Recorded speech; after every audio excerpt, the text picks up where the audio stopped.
Meus queridos, a paz do Senhor. Está todo mundo feliz?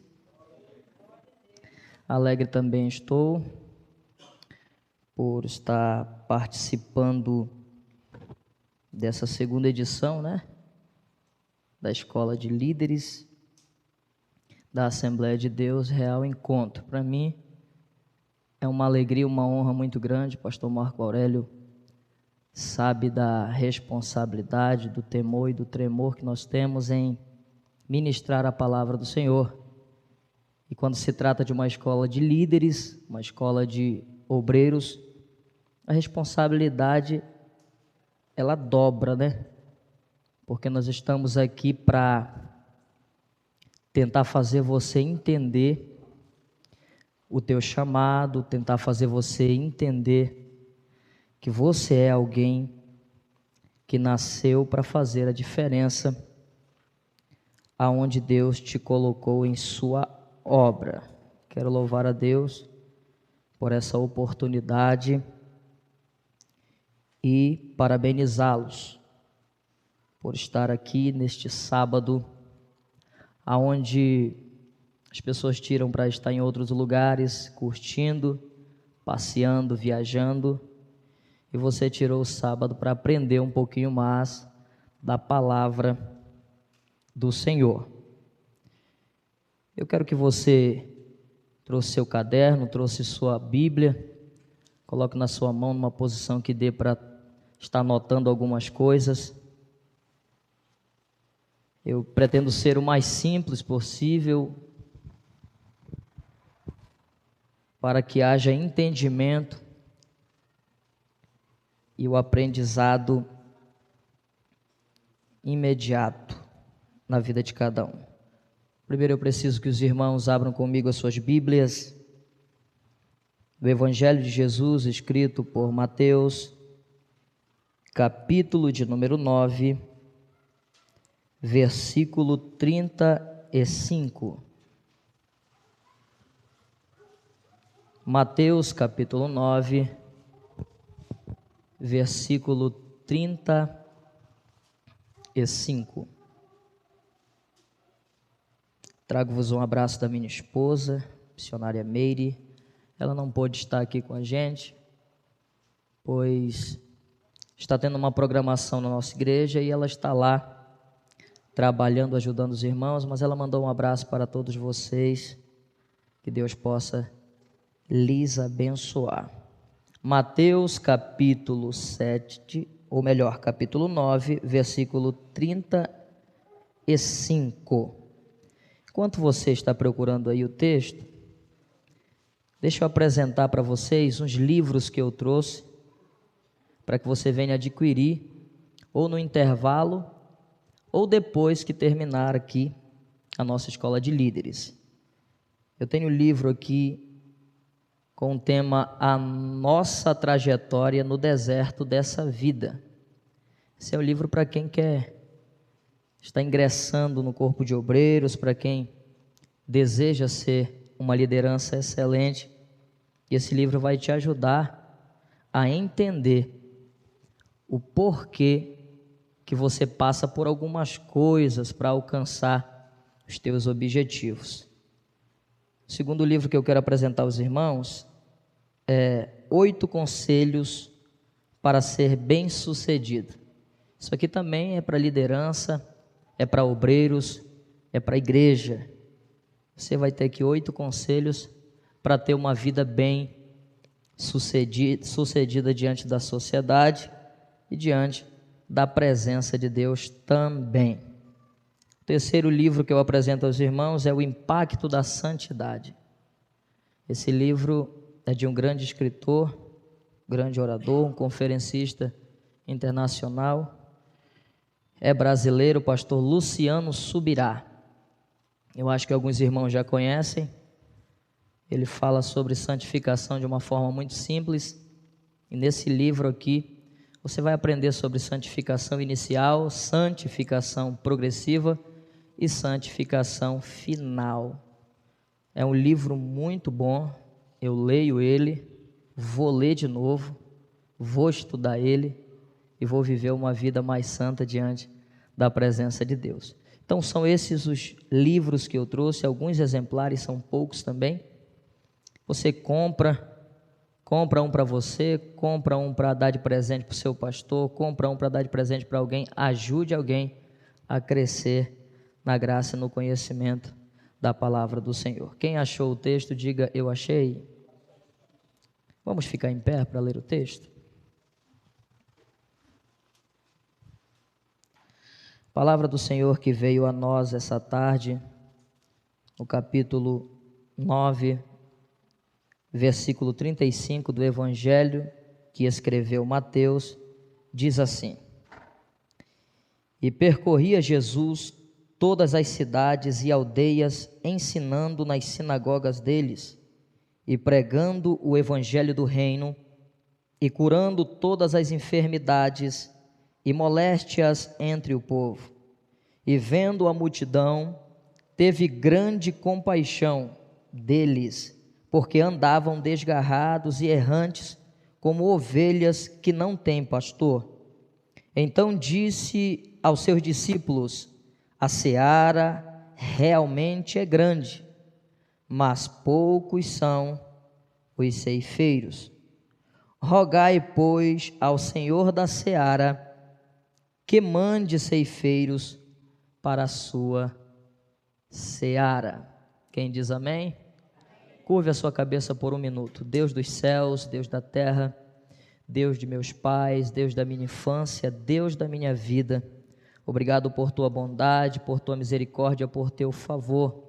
Uma vez mais me coloco na condição de servo, Senhor, para ser profeta aqui esta tarde, para falar, Senhor, do teu amor, da tua vontade para a vida de cada filho, de cada filha que aqui está. Eu peço que o Senhor ilumine a minha mente, prepare o coração dos ouvintes, Senhor, para receberem esta palavra, que venha trazer em nós um crescimento, que venha causar em nós um avanço na nossa vida ministerial e que possamos sair daqui com um aprendizado, Senhor, consolidado, pautado na tua palavra, em nome de Jesus. Quem diz amém?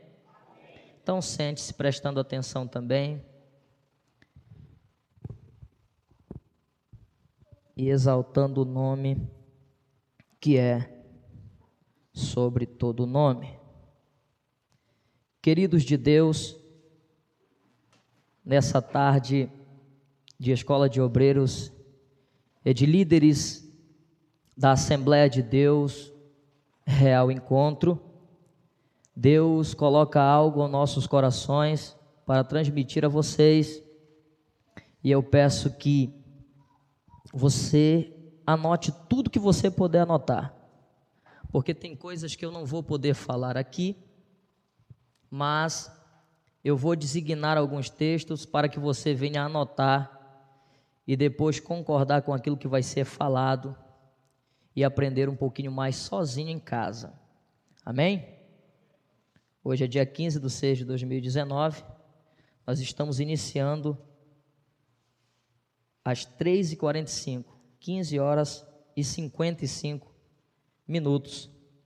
O tema da nossa escola de líderes é compromissados, e esse tema é um tema muito propício para o nosso tempo, para o nosso contemporâneo, mas eu trouxe também um subtema para esta escola de líderes, e o tema que eu trouxe para a mensagem que eu vou transmitir a vocês é compromissados versus envolvidos. Escreva isso: compromissados versus envolvidos. O texto que nós acabamos de ler destaca o afinco e o comprometimento de Jesus com sua vocação, e ressalta também a necessidade de mais trabalhadores na obra do Senhor. Jesus, neste texto, ele mostra para nós o compromisso que ele tinha e que ele tem com aquilo que Deus colocou como vocação em sua vida. Nós conhecemos a trajetória de Jesus. Ele veio do céu, se fez carne, habitou entre nós, se fez homem. E quando ele andou pela terra, tudo que ele fez foi de forma fiel, foi de forma plena e comprometida com aquilo que Deus havia lhe confiado.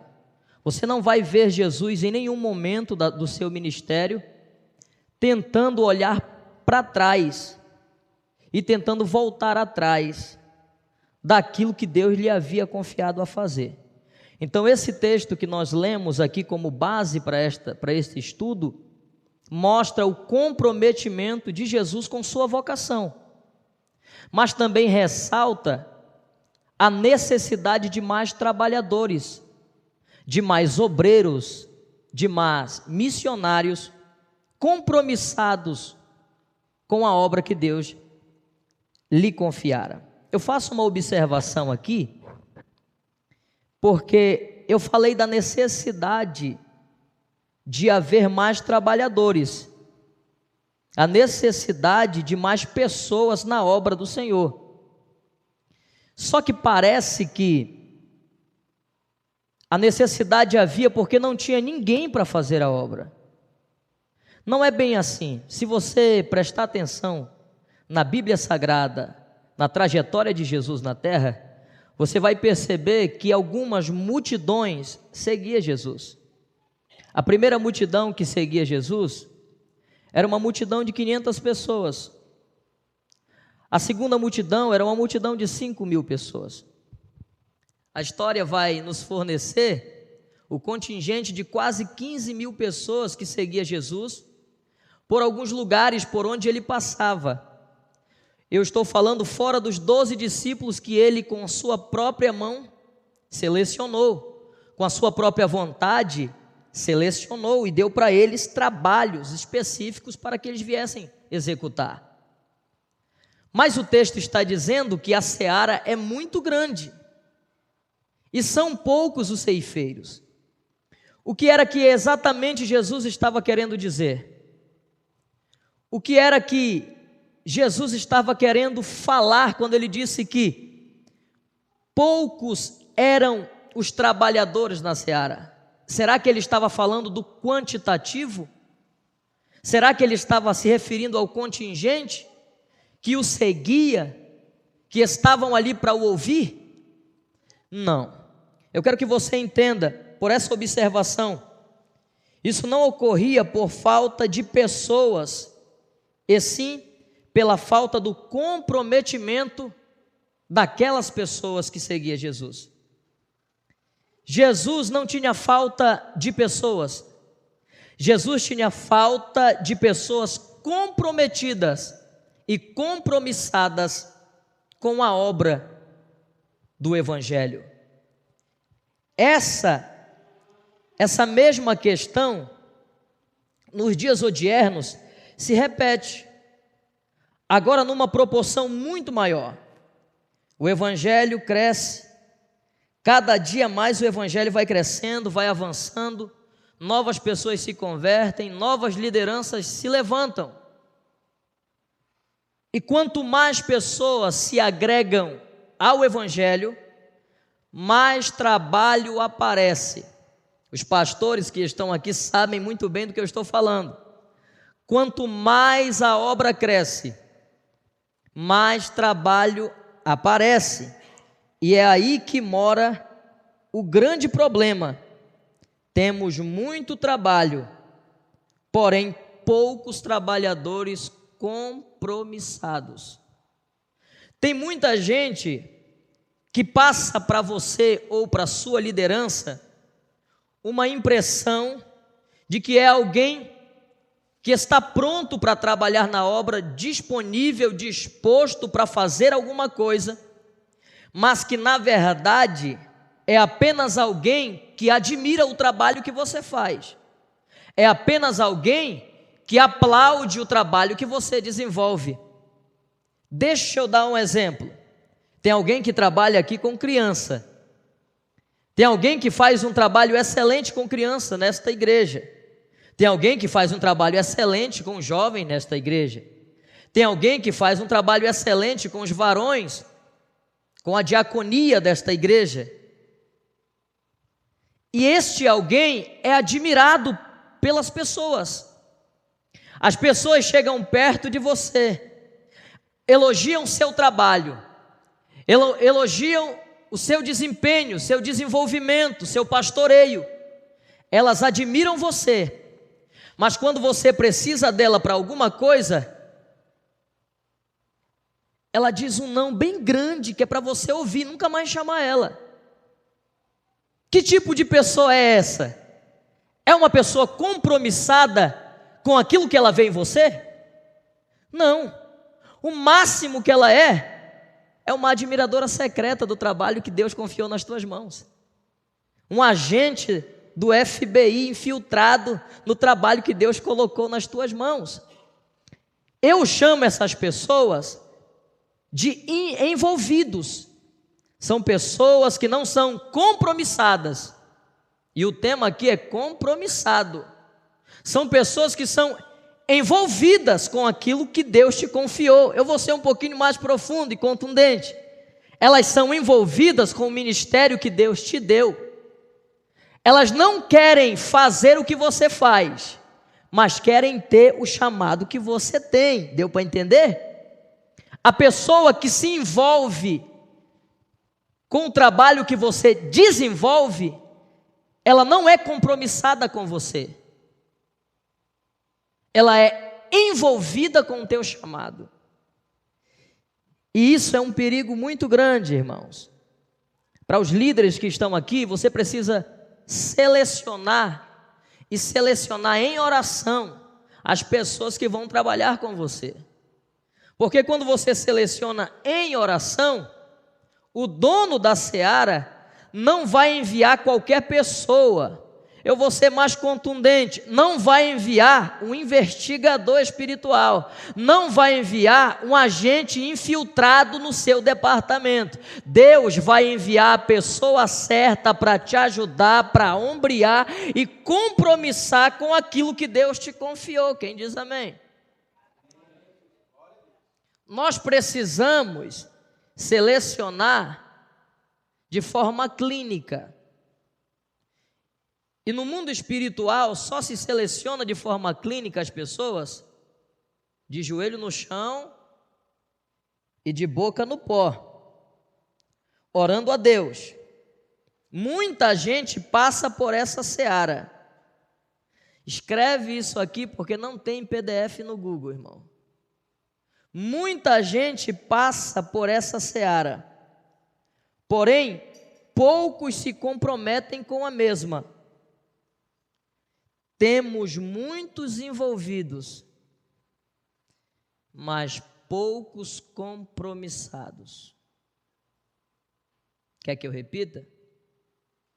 Muita gente passa por essa seara. Muitos admiradores secretos passam por aqui. E nós temos muita gente ao nosso redor. Muita gente que nos admira. Muita gente que até oferta em nossa vida. Muita gente que até manda alguém entregar algum presente para o nosso departamento. Mas são poucos deste contingente que se comprometem de colocar a mão no arado junto com você e executar a obra que Deus lhe confiou. Em outras palavras, nós temos muitos que são chamados, mas só poucos como você são escolhidos. Todo escolhido, ele foi um dia chamado, você sabia? Todo escolhido, ele foi um dia chamado. Todo chamado, ele foi um dia escolhido. O que diferencia uma pessoa que foi chamada de uma pessoa que foi escolhida é a maneira com a qual você trata a escolha que Deus fez em você.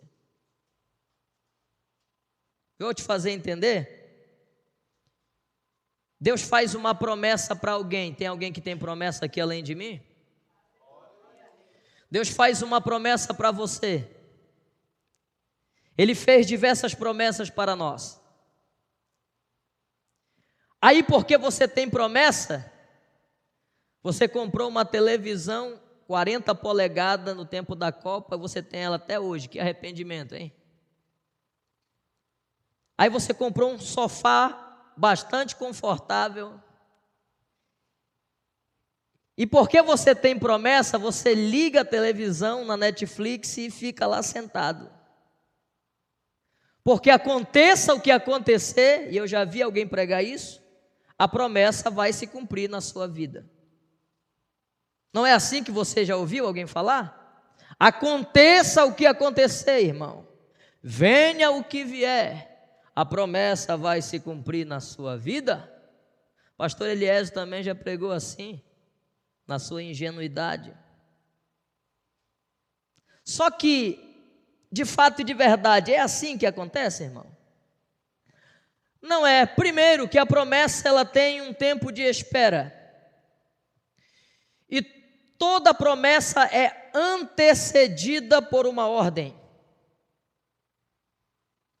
E é essa ordem que impera a tua vocação.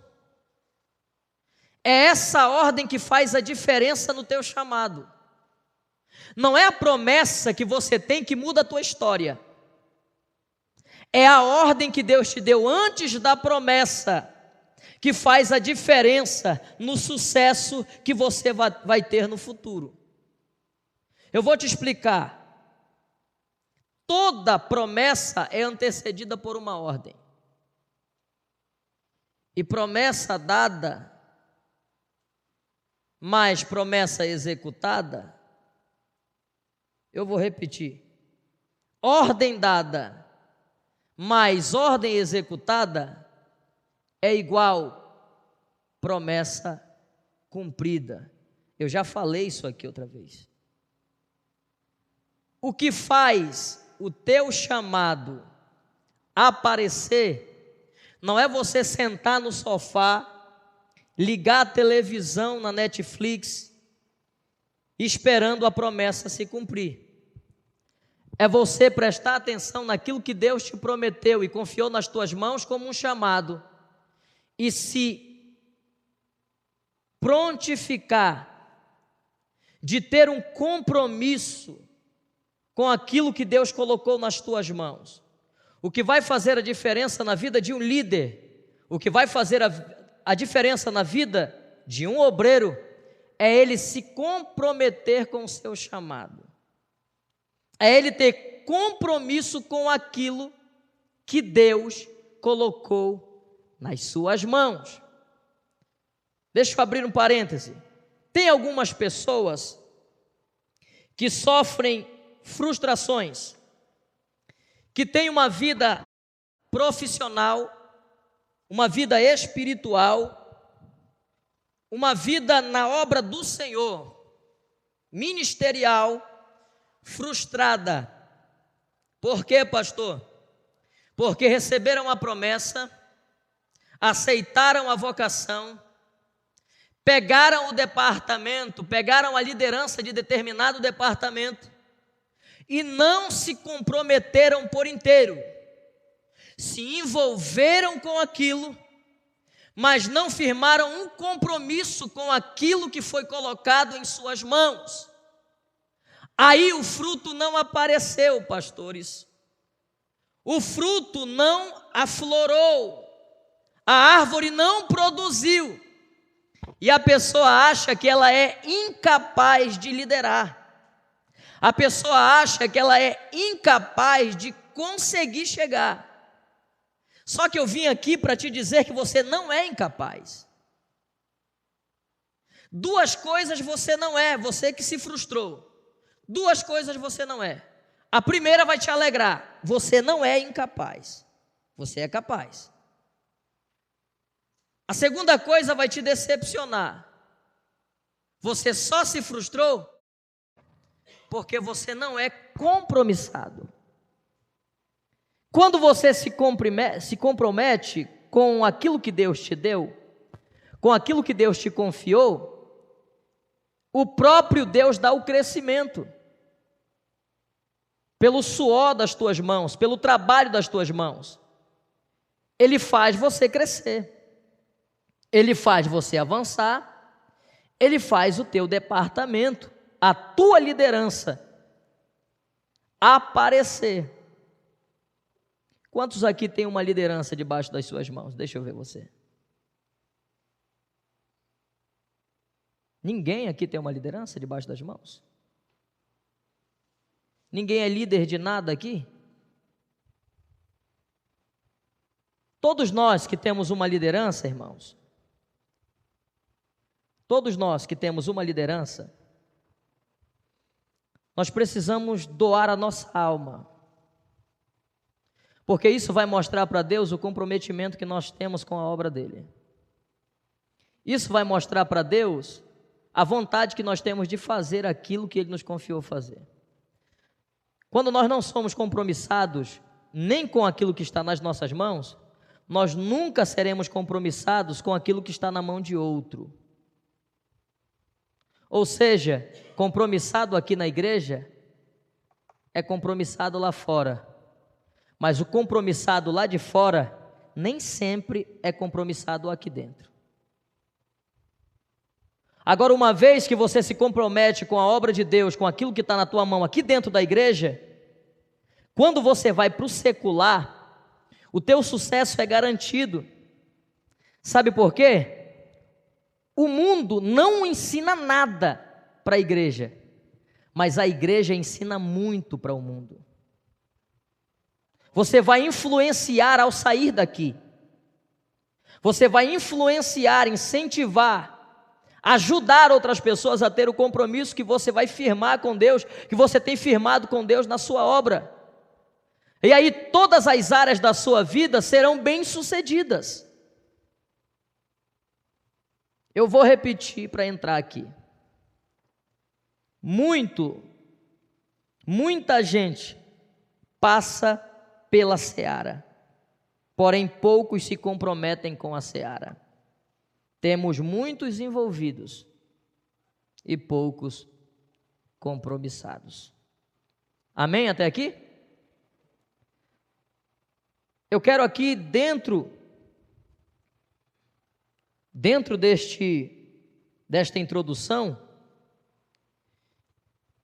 já mostrar para vocês que a Bíblia Sagrada nos fornece pessoas, personagens, homens e mulheres que foram compromissadas e outros que foram somente envolvidos com a obra de Deus. Eu quero aqui destacar o envolvimento no Novo Testamento e quero também destacar o envolvimento no Antigo Testamento. Como o Antigo vem primeiro, eu quero citar aqui algumas pessoas, alguns personagens, e eu quero que você escreva que foram pessoas que tinham tudo para dar certo, mas que deram errado porque não se comprometeram com aquilo pelo qual foram chamados para fazer. Eu quero aqui citar o primeiro personagem chamado Geazi. Geazi, em outras traduções, alguns chamam ele de Geazi, mas ele é conhecido como Geazi. O texto que mostra o envolvimento de Geazi é 2 Reis, capítulo 4, versículo 38. Vamos lá? 2 Reis, capítulo 4, versículo 38 e 39. Anote isso aí. O texto diz: e voltando Eliseu a Gilgal, havia fome naquela cidade. E voltando Eliseu a Gilgal, havia fome naquela terra. E os filhos dos profetas estavam assentados na sua presença. E disse ao seu moço: põe a panela grande ao lume e faze um caldo de erva para os filhos dos profetas. Versículo 39. Então um saiu ao campo a apanhar ervas e achou uma parreira brava e colheu dela a sua capa cheia de coloquíntidas ou colocíntidas e veio e as cortou na panela do caldo. Amém? Quem viu o envolvimento de Geazi aí? O envolvimento de Geazi e a falta de comprometimento dele, nesse texto fez com que alguém saísse antes dele e colhesse pepinos venenosos e fizesse um caldo que envenenou todos os filhos de profeta. Aonde é que está a falta de comprometimento de Geazi e o seu envolvimento somente? O texto diz: e Eliseu disse ao seu moço. Quem era o moço de Eliseu? Geazi. Põe a panela grande ao lume e prepara um caldo para os filhos de profetas. Só que a Bíblia diz que Geazi não foi imediatamente. Ele não se levantou e foi. E como ele demorou algum tempo, um que estava no meio se levantou e foi na frente de Geazi. Se levantou e foi no lugar de Geazi.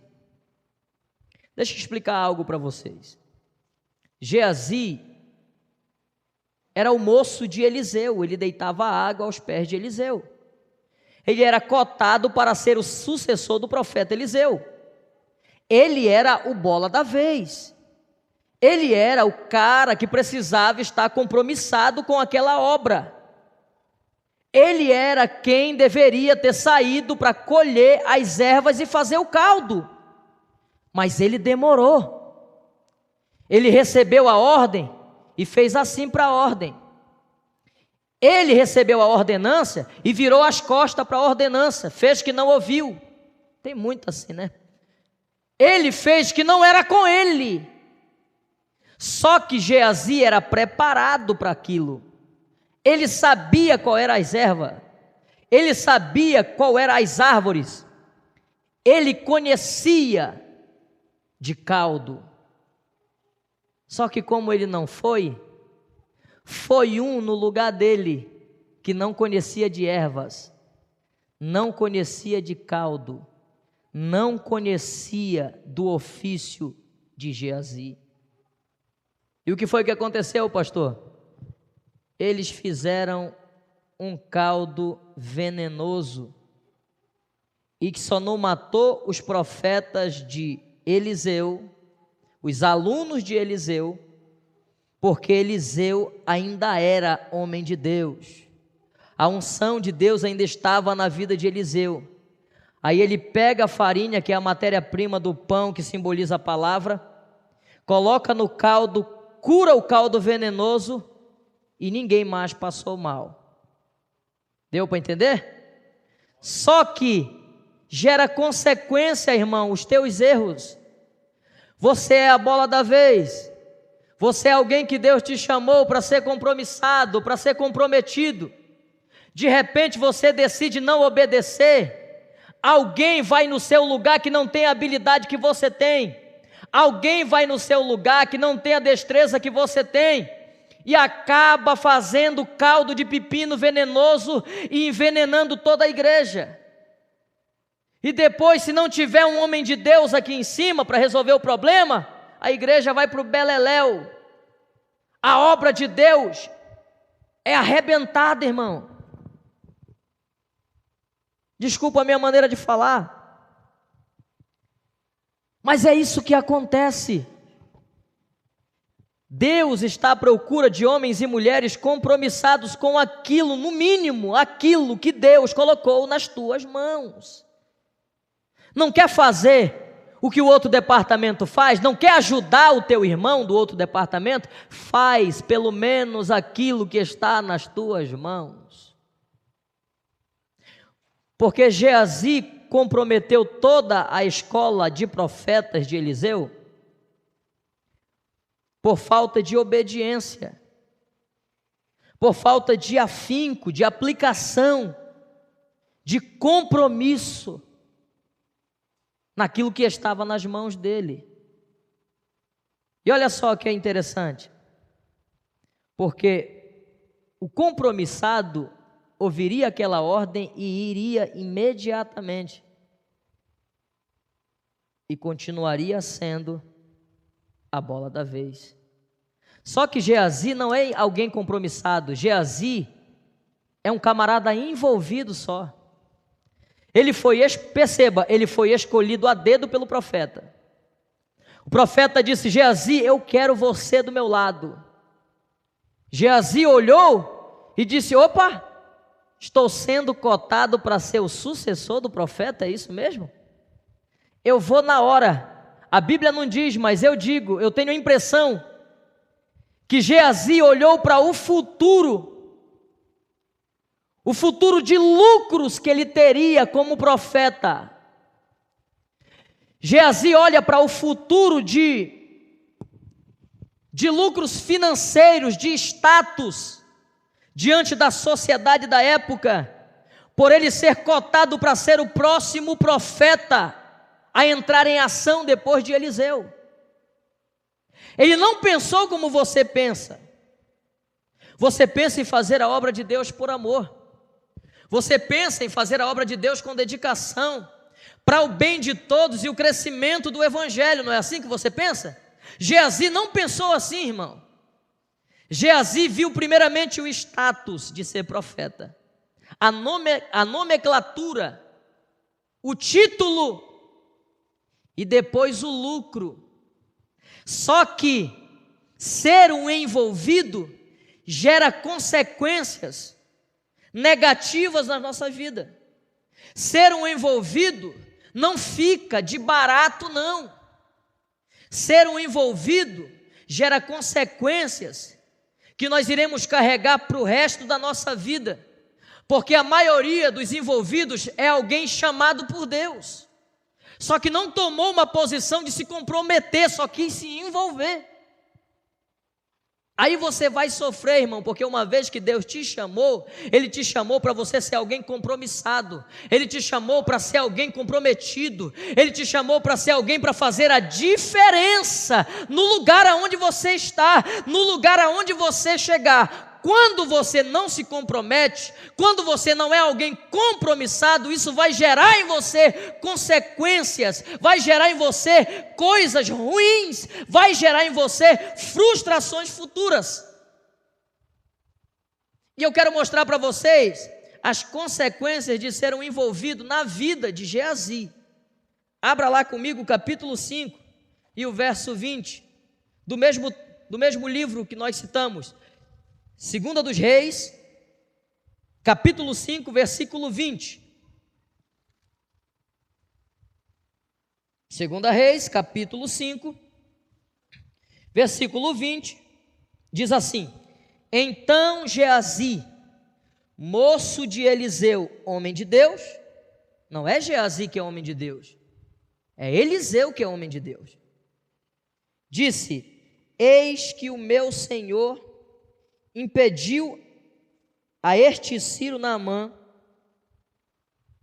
que da sua mão se desse alguma coisa.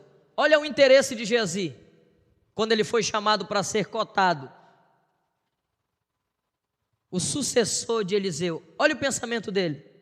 O pensamento dele estava no futuro de lucro. E está explícito aqui, quando ele diz: Naamã que sua mão se desse alguma coisa do que trazia. Porém, tão certo como vive o Senhor, que hei de correr atrás dele e tomar dele alguma coisa. Geazi estava preocupado em ser um profeta de Deus ou estava interessado em lucrar com a profecia? A pessoa que está preocupado em lucrar com o chamado que tem, com o ministério que Deus confiou, com a liderança que Deus confiou, pede para sair, irmão. Vai para casa, porque não é seu lugar. A obra de Deus, a liderança cristã, é mordomia cristã, irmão. E a mordomia cristã é ser mordomo, administrador das coisas de Deus, sem fins lucrativos. Aí você pode me perguntar, mas pastor, o senhor não é itinerante, o senhor não prega, o senhor não recebe por pregar? Eu recebo, mas não cobro. Não tenho eu minha vida por preciosa, porque se tivesse eu minha vida por preciosa, estaria administrando as empresas que Deus me deu, os bens que Deus me deu, mas eu recebi uma ordem, e a ordem foi: fecha tudo e vive do altar. Se o pastor desta igreja quisesse viver de outra coisa, ele viveria, irmãos. Só que ele percebeu a sua vocação, ele entendeu o seu chamado, e numa sinuca de bico ele percebeu que não teria para onde correr mais, senão morreria, irmão. Senão seria frustrado lá na frente, senão quebraria a cara. Essa é a visão de quem é compromissado. Só que Geazi entrou no negócio para lucrar, entrou no negócio para receber.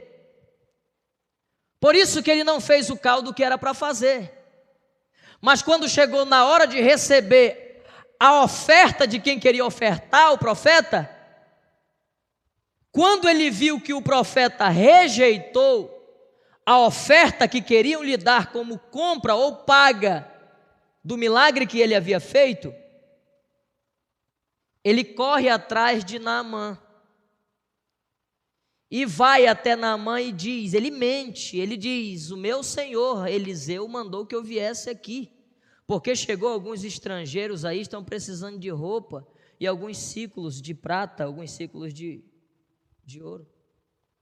Tem gente que é assim, irmão. E essas pessoas são pessoas envolvidas com a obra, mas não são compromissadas. Por causa dessa atitude de envolvimento e de pensamento contrário à vontade de Deus, Geazi recebeu de bônus a lepra de Naamã. A lepra que Naamã foi curado, Deus foi lá no fundo do Jordão, pegou com as suas próprias mãos e jogou sobre Geazi. A consequência de quem se envolve e tem um pensamento de lucro, tem um pensamento de aparecer, tem um pensamento de se promover na obra de Deus, gera essas consequências maléficas na sua vida. Eu conheço diversas histórias, irmãos, de pessoas que foram acometidas de câncer, pessoas que foram acometidas de chagas, pessoas que morreram atropeladas, pessoas que passaram por momentos difíceis, por causa da falta de comprometimento e do pensamento capcioso acerca da obra do Senhor, pensamento de lucro, pensamento de lucrar, de aparecer, de ser mais do que os outros. Geazi é um exemplo negativo para a gente. E ao mesmo tempo ele deixa para nós uma lição de não nos envolvermos com a obra, mas de sermos comprometidos com ela, de sermos compromissados com ela, de sermos pessoas que, mesmo sem poder fazer, sem ter habilidades como outros têm, mas que se dedicam a aprender, se dedicam a chegar para fazer aquilo que lhe foi confiado fazer. O envolvido é alguém sem compromisso maior. O envolvido é aquele que está no lugar que não queria estar. Quer um exemplo maior do que Geazi, mais simples do que ele? Você vai na BR, vez ou outra você vê um acidente, né? E quando esse acidente é filmado pelas redes de comunicação e aparece no noticiário, 2 veículos se envolvem em um acidente. Vocês acham que aquelas pessoas que morreram nesse acidente queriam estar ali? Não queriam. Queriam ter se envolvido naquele acidente? Não queriam. O envolvimento é isso, irmão. A gente se envolve numa coisa que a gente não quer se comprometer. Só que quando nós nos envolvemos por conta própria, nós causamos acidentes. E esses acidentes podem custar a vida de alguém. Esses acidentes podem dar prejuízo para outros. É por isso que a grande guerra aqui é entre envolvidos e compromissados. Eu vou te dar um exemplo de alguém que era envolvido, de pessoas envolvidas também no Novo Testamento. Ananias e Safira.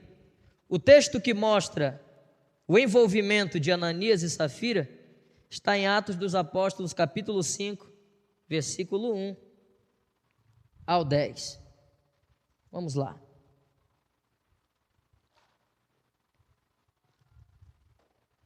Ananias e Safira. Capítulo 5 de Atos dos Apóstolos, versículo 1,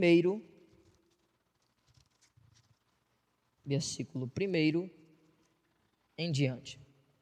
Olha o que diz. Mas certo varão chamado Ananias, com Safira sua mulher, vendeu uma propriedade e reteve parte do preço, sabendo-o também sua mulher. E levando uma parte, o depositou aos pés dos apóstolos. Disse então Pedro a Ananias: por que encheu Satanás o teu coração para que mentisse ao Espírito Santo e retivesse parte do preço da herdade? Nesse episódio aqui, irmãos, a igreja estava em expansão. O crescimento era bombástico, pastores. O crescimento, o avanço da igreja primitiva era visível para todo mundo. A Bíblia diz que eles perseveravam na doutrina dos apóstolos, na comunhão, no partir do pão e nas orações. Em tudo eles tinham comum acordo para que a obra avançasse, e ela avançava. Alguns ricos que se convertiam vendiam suas propriedades e estavam ali junto aos apóstolos e depositavam diante dele a quantia total das suas próprias propriedades, para que fosse distribuído entre aqueles que não tinham nem para comer, nem para vestir e nem para viver. Aí o apóstolo Pedro diz para Ananias e Safira: pega essa herdade aqui e vende, e traz o dinheiro para mim. Traz o dinheiro aqui porque nós vamos distribuir, as doações já estão aqui selecionadas, as pessoas, as famílias já estão aqui. E quando Ananias chega diante de Pedro, ele chega com uma quantia que não era a quantia que ele vendeu a herdade. Em outras palavras, ele roubou um pouquinho, guardou no bolso, acho que ele pensou, isso aqui é muito dinheiro, eu vou dar só um pouco e vou guardar esse pouquinho aqui na poupança. E quando ele chega diante de Pedro, o Espírito Santo já havia revelado a Pedro. Porque eu não sei se você sabe, irmão, mas o Espírito Santo fala com seu pastor. O Espírito Santo fala com seu líder. E quando você pensa em mentir para o seu líder, Deus já revelou para ele que você está mentindo. Ele olha nos teus olhos e já sabe que é mentira sua. Tem gente que tem a cara de pau de mentir por uma coisa que todo mundo já sabe que é mentira. Eu conheço mentirosos que acreditam nas suas próprias mentiras. E é o pior de todos, porque ele mente tanto que a mentira dele vira verdade. Quando Ananias chega diante de Pedro, Deus já havia revelado a Pedro o que estava acontecendo. E Pedro disse para ele: Ananias, tu não mentiu para mim. Pedro, tu não mentiu para João. Ananias, tu não mentiu para João. Ananias, você não mentiu para os 12. Ananias, você não mentiu para Jesus. Ananias, por que mentistes para o Espírito Santo? Ou por que tentou mentir para o Espírito Santo? Deus sempre revela o que está para acontecer. E pastor Marco Aurélio, se tem um momento na graça que nós vivemos que Deus mata, é quando alguém tenta atrapalhar uma obra que está crescendo saudável. Se tem um momento na graça que nós vivemos que Deus fulmina, dá um jeito de colocar no paletó de madeira o indivíduo, é quando esse indivíduo tenta atrapalhar, mentir, enganar, subtrair uma obra que está crescendo de forma saudável. Deus mata na graça, pastor? Sempre matou. Vai continuar matando. Enquanto nós não nos interessarmos em tomar uma atitude de compromisso mesmo com a obra de Deus, é melhor a gente nem tentar atrapalhar. É melhor a gente nem tentar impedir o agir de Deus, porque pode custar a nossa própria vida. Ananias, quando recebe o confronto da palavra de Pedro, a Bíblia diz que ele cai como um infarto fulminante. Meia hora depois, Safira, sua esposa, chega. E quando ela vê os pés do seu esposo atrás das portas, ela cai também do mesmo jeito. Os dois foram mortos pelo próprio Deus, porque Pedro não lançou nenhuma maldição como flecha ou como bala de fuzil neles. Pedro só revelou o pecado deles. O próprio Deus se encarregou de os fulminar. Sabe por quê? Porque não quiseram se comprometer com a obra. Se envolveram e se envolveram até demais.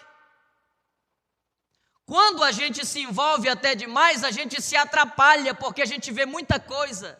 a gente toca em muitos bens, a gente toca em muita coisa, e quando a gente vê que é bonito e que dá para tirar proveito daquilo, quando não temos o compromisso, a gente acaba fazendo pior do que os bandidos que estão lá fora.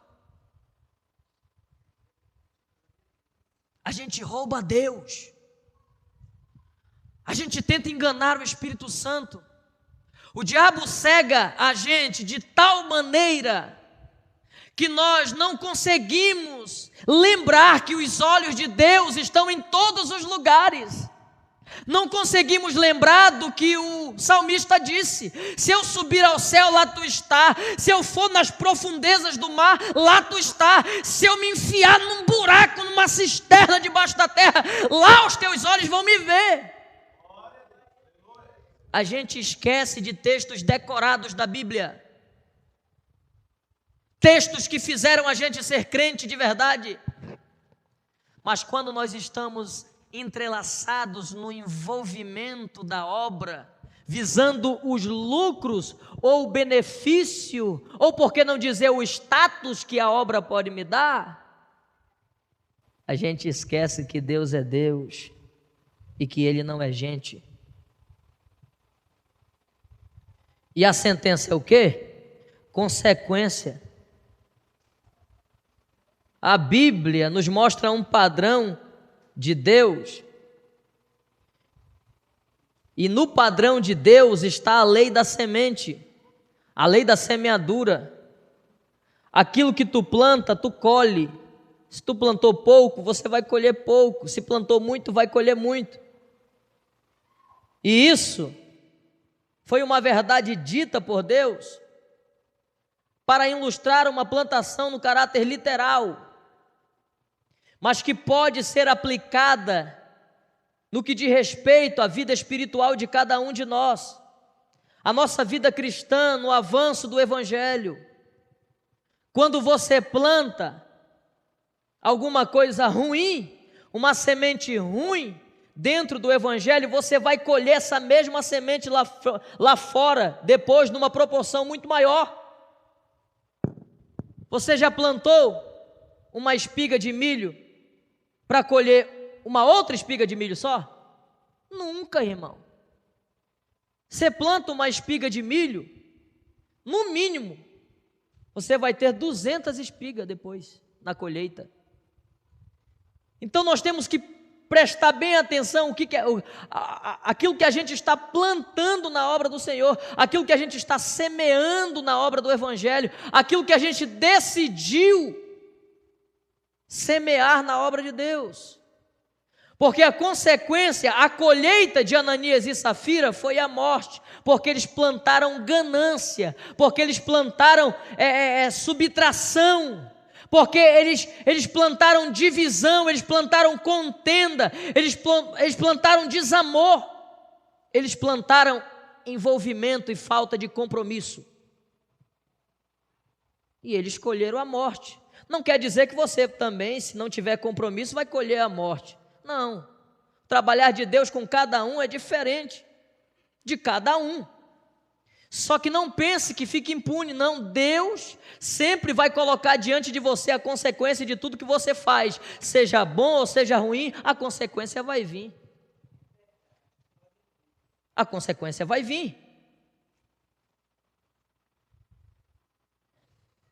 O envolvimento sem o comprometimento é perigoso, porque mexe muito com as nossas conveniências. E na obra de Deus, isso sempre nos prejudica. Isso sempre vai nos prejudicar. Para você ser alguém compromissado, irmão, você primeiro se envolve. Mas depois do envolvimento, você entende que você tem algo ali, que tem o teu perfil, que você tem que se comprometer com aquilo ali. Se você não sair do envolvimento e entrar no comprometimento, não se compromissar, você vai se envolver demais, irmão, e vai se comprometer de menos. E o perigo está batendo à porta da tua casa, porque o reino não é comida e nem bebida, muito menos status e lucro. O reino de Deus é poder de Deus para a transformação de vidas. A obra que Deus colocou nas tuas mãos é poder de Deus para a transformação de vidas. O departamento que Deus te confiou, a liderança que Deus colocou à tua disposição para você trabalhar ela, para você formar outros líderes, é poder de Deus para a transformação de vidas. Amém? Eu tenho alguns exemplos e eu quero que você só anote aí, porque nós já vamos finalizar esse primeiro período agora. Eu quero que você anote outros exemplos no Antigo Testamento, para você estudar em casa.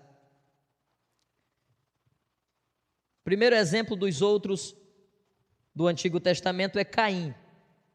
Você escreve lá Caim, Gênesis capítulo 4, versículo 6 ao 10.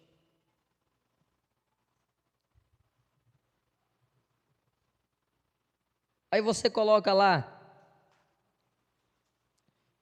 outro exemplo no Novo Testamento. João Marcos. Não é o João Evangelista, é João Marcos, o cooperador do apóstolo Paulo. João Marcos. Aí você coloca Atos capítulo 13, versículo 13. E capítulo 15 de Atos, versículo 36 ao 39. Depois você vai colocar Judas, Novo Testamento também, exemplos de pessoas que eram envolvidas e não compromissadas. João capítulo 18, versículo 2. Depois você coloca o próprio Pedro. João capítulo 18 e versículo 17.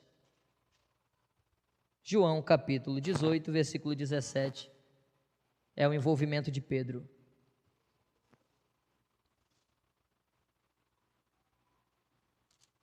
Amém? Eu vou só falar aqui desses últimos dois aqui. Vocês colocam aí todos, coloca todos, o nome todos. Aí coloca capítulo 19, versículo 25. Eu vou explicar o porquê desse todos aqui. Judas, Pedro e todos. Judas, Pedro e todos.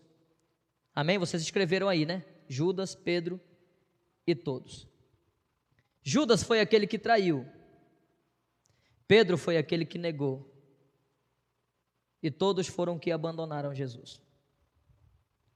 Nesse momento, nem Judas, nem Pedro, nem o resto dos discípulos eram compromissados. Eles eram envolvidos. Foi por isso que Judas traiu Jesus. Foi por isso que Pedro negou Jesus. E foi por isso que o restante dos discípulos abandonaram Jesus. Porque não eram compromissados, eram apenas homens envolvidos com o ministério do carpinteiro de Nazaré. Judas traiu Jesus com um beijo, né? Vendeu ele por moedas. Pedro negou Jesus dizendo que não fazia parte, que não conhecia Jesus. E os outros abandonaram porque tiveram medo da represária. Tiveram medo da consequência de ser um seguidor de Jesus. E o envolvido, ele tem essas características. O envolvido trai, o envolvido nega, e quando a corda aperta, o envolvido abandona. Deu para entender? O envolvido trai, o envolvido nega, E quando a situação não está boa, quando a tempestade começa a soprar, esse mesmo envolvido chuta o pau da barraca, desvia da igreja e amaldiçoa o pastor. É verdade ou não é? Só que Deus não chamou a gente para ser envolvido. Deus nos chamou para ser compromissado. Eu dei um texto para vocês no Gênesis, capítulo 4, versos 6 e 10, que fala sobre Caim e também menciona Abel. E eu vou te mostrar aqui só um paralelo entre um envolvido e um compromissado, e a gente finaliza, faz uma oração para finalizar esse primeiro período, e depois a gente vai partir para o segundo período. Capítulo 4, versículo 6 de Gênesis, ao verso 10, vai contar a história da oferta de Caim e da oferta de Abel. A oferta de Caim foi rejeitada por Jesus porque ele era um envolvido. A oferta de Abel foi aceita por Jesus porque ele era compromissado. É só um paralelo. E o compromissado, ele tem aceitação diante de Deus. Isso aqui é para você glorificar mesmo por dentro aqui, glorifica, irmão. O compromissado, ele tem a aprovação de Deus. A oferta de quem tem compromisso, ela é recebida por Deus. O trabalho de quem tem compromisso, ele é aceito por Deus. A desenvoltura, o executar da obra de quem é comprometido com Deus, é aceita por Deus e Deus faz crescer. O próprio Deus elogia quando ninguém quer elogiar. Quando você é compromissado, o próprio Deus exalta quando o homem não quer exaltar. Quando você é compromissado, o próprio Deus catapulta, o próprio Deus faz avançar quando ninguém quer fazer isso por você. Mas em contrapartida, aquele que é envolvido, a oferta dele não é aceita, irmão. A oferta dele não é recebida, muito pelo contrário, ela é rejeitada. A oferta de Caim foi rejeitada, porque ele não teve compromisso, pastor Marco Aurélio, quando ele foi fazer a sua colheita. Ele não se comprometeu em pegar as primícias da colheita, ele não se comprometeu em pegar o melhor para levar para Deus, ele não se comprometeu em pegar os primórdios de tudo que ele cultivava, ele levou o resto, ele levou o que queria para Deus. Ele, sem falar, falou para Deus e está falando para nós: eu não tenho compromisso com esse Deus.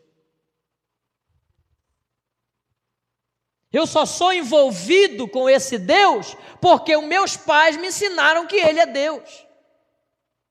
Isso são palavras de Caim no meu parafrase. Eu não queria estar aqui, mas já que é tradição da família, vou levar aqui uma cebola podre, um tomate passado, um alface que não presta, e vou jogar no pé desse altar aí. Olha o contraste, irmão. Abel era pastor de ovelha. Ele vai lá no seu rebanho, pega a ovelha mais bonita. Parece que eu vejo ele pensando: vou preparar essa daqui porque a hora do sacrifício, a hora da oferta está chegando. O dia de eu oferecer a Deus o meu melhor, a minha primícia está chegando, então vou cuidar dessa daqui. Eu vou limpar a lã dela, eu vou fazer tosa, eu vou pegar, eu vou lavar, não vou deixar manchar, não vou deixar ela colocar o pé nos espinhos, não vou deixar ela se ferir, eu vou guardar essa daqui. Por quê? Porque eu tenho compromisso com o Deus dos meus pais. Por quê? Porque eu tenho compromisso com o ensinamento que o meu pai me deu. Por quê? Porque eu sou pastor de ovelhas e eu tenho um compromisso com o Deus que o meu pai me ensinou a servir, a adorar. O Deus que criou os céus e que também criou a terra. Eu vou levar para ele o melhor. Aí vem Caim e vem Abel diante do altar de Deus para oferecer a sua primícia. Deus rejeita Caim e recebe Abel. Um, porque tinha compromisso, foi aceito por Deus. Outro, porque era somente envolvido, foi rejeitado por Deus. Agora, o que você precisa perceber é que isso na cabeça do envolvido não fica impune. Isso na cabeça de quem foi rejeitado, não foi aprovado por Deus, não fica impune. Quando a pessoa é envolvida e que Deus revela seu envolvimento e a sua falta de comprometimento, sua falta de compromisso, ela fica com ciúme de quem foi recebido, ela fica com ciúme de quem foi honrado.